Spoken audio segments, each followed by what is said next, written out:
Isang umaga, sumakay ang estudyanteng si Carlo sa jeep papunta sa kanyang paaralan. Pag-upo niya, agad niyang iniabot ang kanyang bayad sa driver. "Manong bayad ho?" sabi ni Carlo. Tumingin ang driver at nagtanong, "Saan to galing?" Napangiti si Carlo at agad sumagot ng pabiro, "Di sa bulsa ko ho."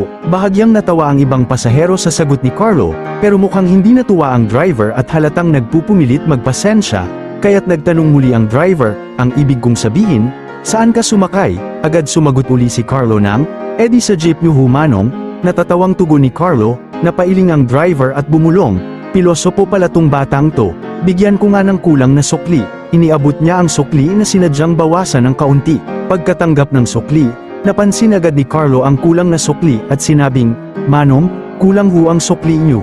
Magkano ba ang dasma bayan?" Ngumiti ang driver at sumagot ng, "Bakit bibilhin mo ba?"